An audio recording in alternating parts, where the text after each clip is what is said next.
Baik, Ya baik, Kak. Bismillahirrahmanirrahim.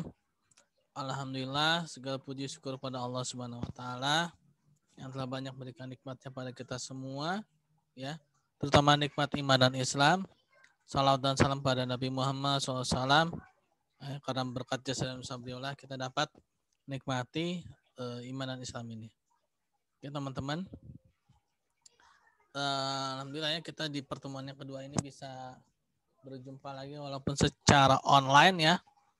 Tapi kita bisa berjumpa ya, ada ininya lah ya, ada apa namanya, plus minusnya ya. Plus minusnya ya, kita jadi mengetahui apa itu aplikasi Zoom ya. Kita mengetahui aplikasi Google Meet ya. Kalau nggak ada pandemi ini mungkin kita nggak akan pernah tahu ya. Oke, saya akan memberitahukan RPS juga ya. RPS di pertemuan kedua ini mudah-mudahan tidak ada masalah ya. Ini karena dari tadi masalah terus ini laptopnya. Oke, lancar ya.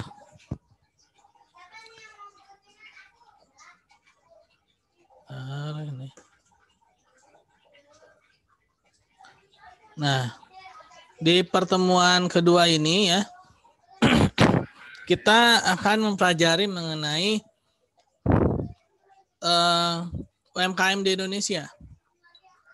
Nah, UMKM di Indonesia itu identik dengan modal kecil ya, manajemennya tidak teratur, pembukuan keuangan tidak teratur dan sulit berkembang. Nah, ini kemarin kita juga udah bahas ya tentang UMKM ya. Jadi memang di Indonesia ini UMKM-nya masih belum berkembang sebagaimana di negara-negara lain ya. Atau industri rumah tangganya masih belum berkembang sebagaimana di negara-negara lain. Mungkin kalau kita lihat ya, di negara lain itu industri-industri UMKM atau rumah tangganya sudah sedemikian berkembangnya ya, bahkan saya pernah ini ya, pernah apa istilahnya, ada pengalaman ya. Saya juga agak bertanya-tanya juga sih gini loh. Dulu saya pernah kerja di perusahaan pipa migas, penyedia pipa migas ya. Nah, salah satu yang menjadi penyetok atau produsen ya, produsen dari pipa migas itu adalah dari Cina. Ya. Nah, ada satu hal yang menariknya itu saya juga agak ragu atau ini ya. Jadi penyedia pipa migas itu ternyata di Cina itu industri rumah tangga ya. Nah ini kalau memang benar kan luar biasa banget itu ya. Industri rumah tangga bisa bikin pipa migas gitu loh. Ya, istilahnya itu kan industri-industri kalau di Indonesia mohon maaf mungkin ya paling enggak restoran apa namanya? Restoran-restoran Padang gitu ya. Atau warteg-warteg besar. Biasanya kan seperti itu kan. Ya walaupun nggak salah juga sih nggak, tapi maksudnya tuh ini dia bisa sampai ini apa namanya mendunia gitu loh. Industri rumah tangganya UMKM-nya itu sudah sampai mendunia ya. Yang disediakan pun juga bukan lagi barang-barang yang istilahnya lokal ya, tapi udah internasional ya. Nah, kita juga tidak bisa bayangkan itu modalnya berapa ya. Yang pasti modalnya tidak cukup sedikit ya. Pasti modalnya tuh lumayan besar, sangat banyak gitu loh. Kenapa? Karena ya pipa migas ya. Kita tidak bisa bayangkan bagaimana membuat sebuah pipa migas ya. Yang pasti butuh keakuratan, butuh modal ya kan. Butuh apa lagi? Ketelitian ya, teknologi tinggi ya kan. Butuh akurasi, itu kan semua pasti butuh biaya ya, pasti itu butuh biaya. Nah, pastinya itu juga tidak akan bisa dikerjakan asal-asalan ya. Sebab kalau asal-asalan ya pastinya akan bahaya ya kan, migas gitu loh, minyak dan gas ya. bocor sedikit kan ya bisa fatal ya. Nah ini ternyata yang membuatnya industri rumah tangga ya. Ternyata yang membuat itu industri rumah tangga. Kalau kita mungkin ya tadi saya katakan yang buat itu kalau di Indonesia mungkin ya alhamdulillah udah sampai bisnisnya mungkin ya restoran-restoran besar ya itu udah bagus banget gitu ya UMKM-nya ya, atau kerajinan-kerajinan tangan ya. Nah itu juga sudah istilahnya bagus, nah ya udah ini banget bertahan. Nah ini dibandingkan dengan negara lain bahkan petani-petaninya ya di luar negeri pun juga demikian. Mereka bisa langsung mengirim hasil taninya itu ke berbagai negara lain ya, bukan cuma di negaranya saja atau bukan cuma lokal di wilayahnya saja, tapi dia bisa langsung mengekspor ya.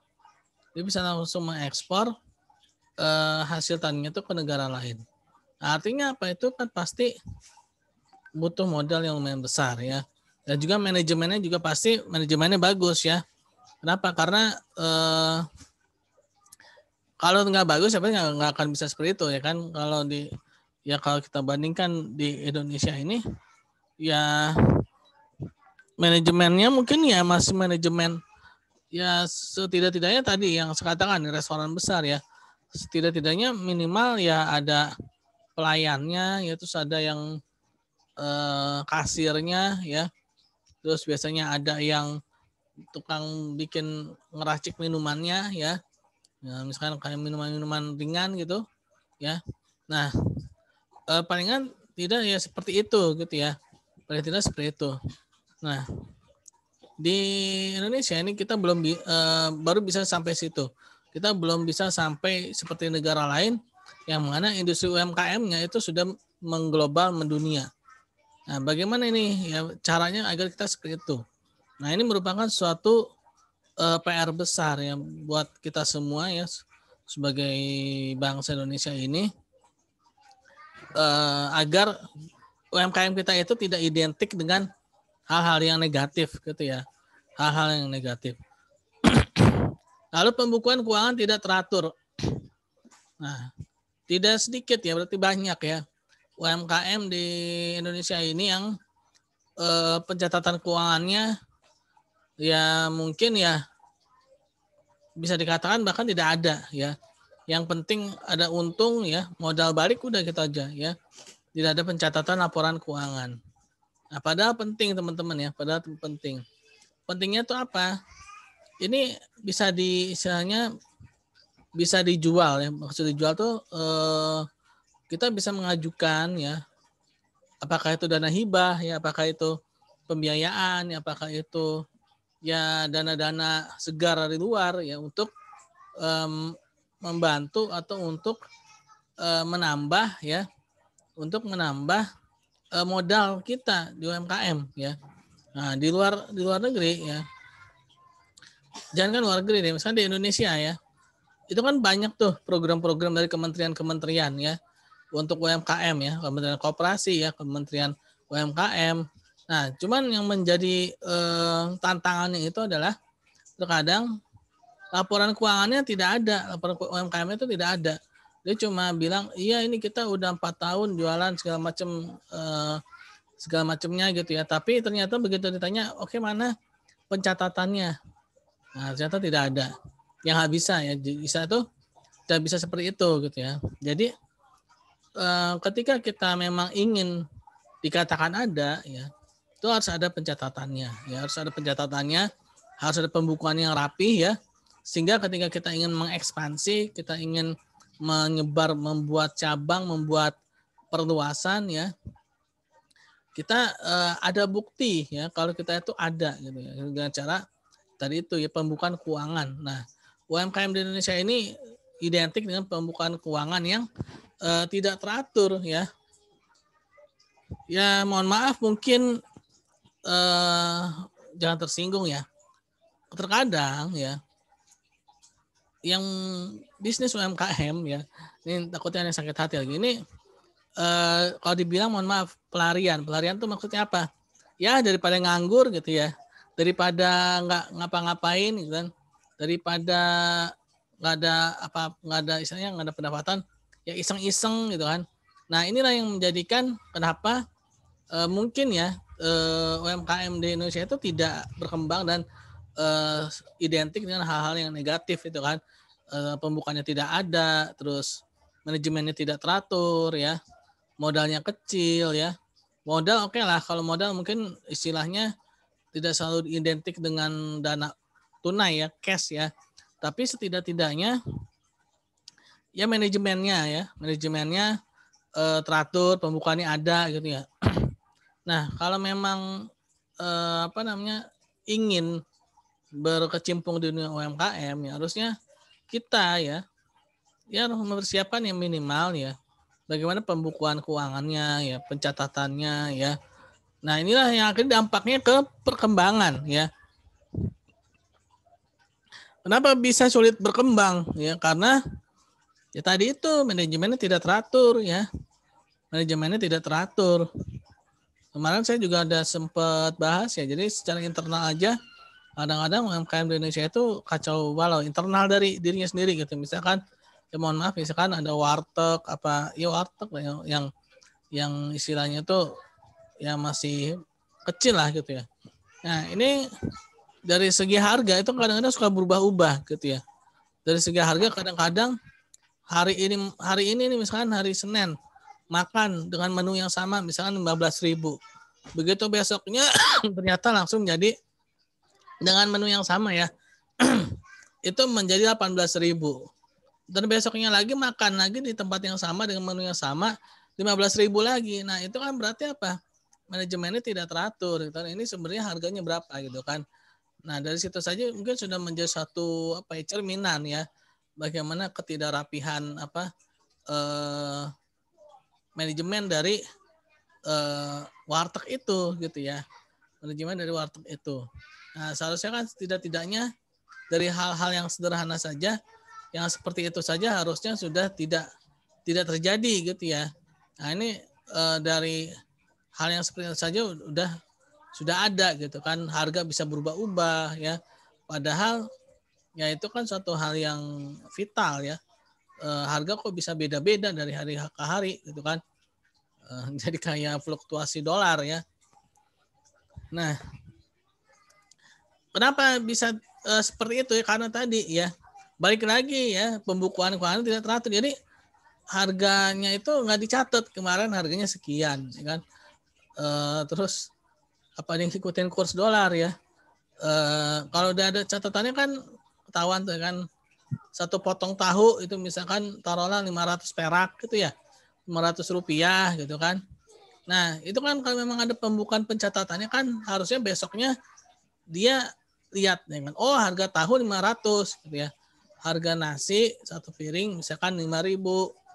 Nah kalau misalkan ada pencatatannya kan kelihatan, nggak mungkin ada fluktuasi harga di dalam penjualannya dia gitu kan, nggak mungkin ada naik turunnya harga pada penjualannya gitu ya.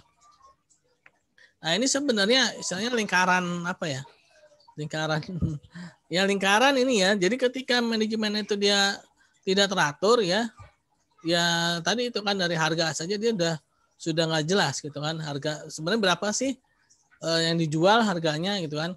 Kenapa dia bisa nggak jelas harganya? Ya karena dia nggak pernah nyatet ya kan, karena dia nggak pernah melakukan pencatatan keuangan untuk barang-barang yang dijual gitu kan. Nah akhirnya apa? Ketika dia tidak mencatat laporan keuangannya, ya akhirnya bisnisnya begitu-gitu aja ya kan. Yang penting ada gitu ya, yang penting ada, bukan berkembang. Nah ini juga akan mengkhawatirkan buat dirinya sendiri juga nanti ke depannya, karena kita ya dunia ini kan semakin lama persaingannya semakin tinggi ya.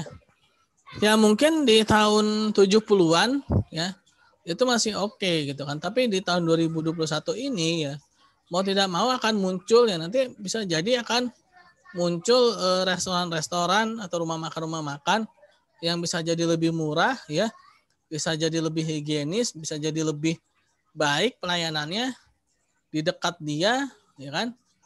Dan harganya bisa jadi lebih murah, lebih bersaing gitu.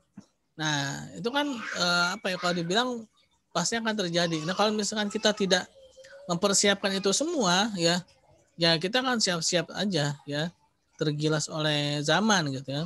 Akhirnya kita tidak berkembang, ya kan? Ya, dari dulu gitu-gitu aja gitu. Dari dulu ya ibaratnya seperti seekor burung ya. Dari dulu burung bikin sarangnya seperti itu, ya sampai sekarang juga kayak begitu ya kan. Kan nggak ada tuh seekor burung dulu bikin sarang di pohon ya. Terus sekarang seekor burung bikin sarangnya dengan sebuah bangunan 7 lantai, kan nggak ada ya kan. Kenapa? Karena memang ya pengetahuannya burung ya setinggi itu gitu kan. Nah, kita sebagai manusia ya seharusnya memiliki pengetahuan yang lebih ya kan. Oke, mungkin dulu kita hanya buka warteg kecil-kecilan, tapi jangan sampai ya dari dulu sampai sekarang gitu-gitu aja. Ya cobalah ya dikembangkan ya kan dengan cara apa ya? Ya apa ya? Minimal ya kita melakukan pembenahan secara internal ya, warteg itu pembenahan internal, rumah makannya melakukan pembenahan internal ya, yaitu melakukan pencatatan keuangan. Nah, mungkin bisa jadi ya kalau tahu-tahu saja pemerintah misalkan memberikan kontes atau memberikan istilahnya apa ya, lomba ya untuk memenangkan dana hibah, kan sering tuh ya, dana hibah 50 juta, dana hibah 100 juta untuk industri UMKM yang mana telah berjalan minimal 2 tahun ya. Nah, ternyata ada nih ya udah berjalan, diajukan, ternyata menang, kan enak, bisa berkembang ya kan. Industrinya bisa berkembang, ya usahanya bisa berkembang. Nah, yang tadinya mungkin atapnya cuma sederhana dengan asbes atau dengan genteng, ya dengan dapat itu kita bisa buka industri rumah makan yang lebih bagus, yang lebih canggih, dengan pelayanan yang lebih baik. Nah, kan sampai tolong di itu ya, suaranya bocor. Ya. Nah, itu kan akhirnya dampaknya ke kita sendiri juga ya, ke UMKM itu sendiri juga. Nah, itulah ya. Kenapa pentingnya melakukan pembukuan keuangan yang teratur ya, manajemen yang teratur, karena nanti pengaruhnya akan ke modal ya. Modal itu akan naik sendiri ya teman-teman ya. Keahlian itu harus dimiliki ya. Keahlian itu harus dimiliki. Ya, keahlian itu harus didapatkan.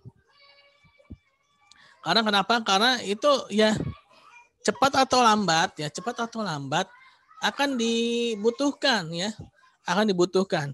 Ya, contohnya saja gini ya, pengalaman pribadi juga nih ya. Terus saja ya, seandainya saja saya mungkin 1 tahun. Jadi gini teman-teman, tahun 2019 itu saya ikut pelatihan. Pelatihan itu tentang penggunaan media Zoom ya, penggunaan Google Meet, terus penggunaan aplikasi-aplikasi. Itu tahun 2019 di bulan September. Yang namanya corona itu belum ada ya. Corona itu belum ada. Seandainya saya waktu itu saya males-malesan nih, misalnya buat apain sih belajar Zoom gitu kan? Pentingnya apa sih Zoom gitu kan? Belum istilah tuh dibilang fungsinya tuh belum kelihatan ya. Apa sih Jimit gitu kan? Ternyata qadarullah ya. Di bulan Desember muncullah si COVID kan. Si COVID corona muncul di Cina ya. Desember kalau nggak salah ya. Desember kan Cina kan. Mulai itu ya Januari ya, Februari. Nah, nggak ada yang tahu juga qadarullah ya. Di bulan Maret ya muncul yang namanya COVID di Indonesia. Nah, mulailah pembelajaran online ya. Nah, kalau misalkan pada saat waktu itu saya tidak istilahnya apa ya, peduli gitu ya, apain belajar Zoom gitu kan, apain sih belajar Google Meet gitu kan. Ya mungkin ya istilahnya akan tahu juga sih, cuman saya pasti akan kaget kalau misalkan belum pernah ini sama sekali gitu ya, belum pernah belajar sama sekali. Ya tapi alhamdulillah ya itu maksudnya apa nih teman-teman? Maksudnya gini teman-teman, ketika kita melakukan suatu hal kebaikan ya, belajar ya, termasuk dalam melakukan pencatatan pembukuan di usaha kita, walaupun mungkin usaha kita siapa sih yang lirik orang cuma rumah makan kecil doang kok gitu kan. Tapi ngapain sih repot-repot bikin pencatatan, ngapain sih repot-repot bikin laporan keuangan, emang mau go publik gitu kan. Emangnya mau masuk ke lantai bursa, bukan istilahnya bukan seperti itu ya. Jadi saya lakukan aja dulu ya. Pasti ya cepat atau lambat akan ada manfaatnya ya. Saya sendiri merasakan itu loh ketika terus aja saya juga punya akun YouTube ya. Nah, saya nih bikin akun YouTube itu juga pada saat sebelum inilah pandemi ya. Alhamdulillah manfaatnya dirasakan sekarang. Nah, artinya apa? Ya lagi-lagi itu ya teman-teman ya. Jangan sampai kita berpikir ngapain sih repot-repot bikin laporan keuangan, orang cuma warteg kecil doang kok, orang cuma rumah makan kecil doang kok, repot amat gitu kan. Jangan salah ya, jangan salah. Kalau tahu-tahu pemerintah buka kontes hibah buat dana usaha UMKM yang tetap berjalan, dapat dana hibah 150 juta. Nah, baru tuh repot ya kan, kelimpungan kalau bahasanya ya. Istilah itu kalau bahasa orang Jakarta itu kelimpungan. Waduh gimana nih? Bikin ini, bikin itu. Akhirnya nggak keburu, akhirnya nggak dapat. Ya padahal mungkin kalau misalkan kita udah persiapkan dari jauh-jauh hari, kalau qadarullah ya, atau kita yang dapat kan enak ya kan.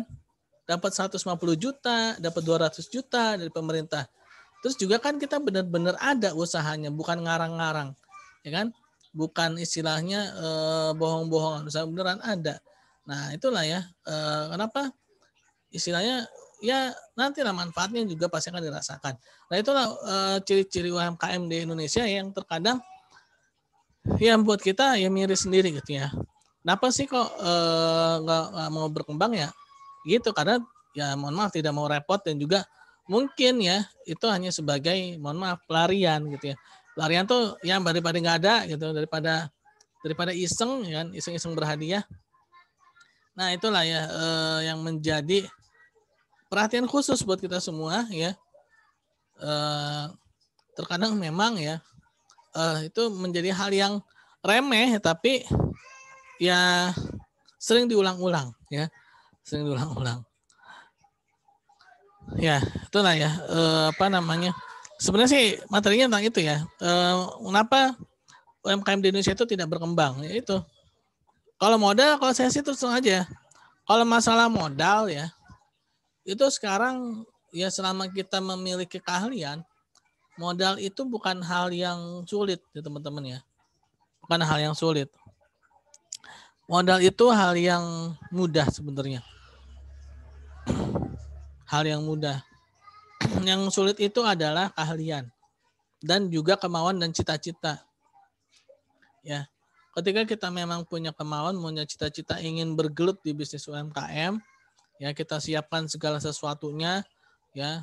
Ya cepat atau lambat pasti akan datang sendiri itu modal, ya. Itu sendiri dana-dana cash dari luar maupun dari kita sendiri pasti akan muncul ya. Nah, itulah ya mengenai ciri-ciri UMKM di Indonesia ya. Oke. Gimana teman-teman? Oh ya, ini pertemuan kedua yaitu mengenai modal ya. Ketiga ini mengenai pajak ya. Keempat, strategi pemasaran. Lalu kelima teori koperasi, 6 juga teori koperasi.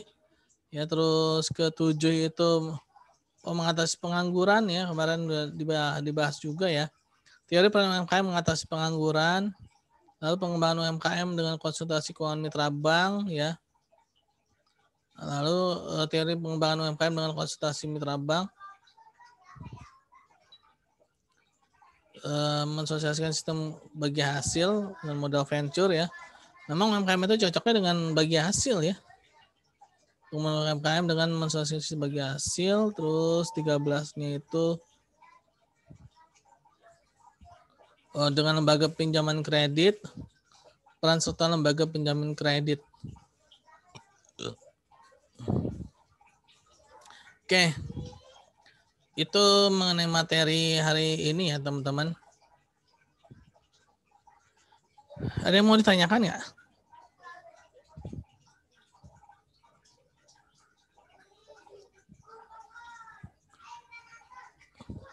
Ada yang ingin ditanyakan? Enggak Halo? ada, Pak. Oke, kami Cukup, Pak. Oke, kalau tidak ada yang ditanyakan, kita tetap membaca hamdalah. Alhamdulillahirabbil alamin. Rabbil alamin. Subhanakallahumma bihamdika asyhadu an la ilaha illa anta astaghfiruka wa atubu ilaik. Assalamualaikum warahmatullahi wabarakatuh. Waalaikumsalam.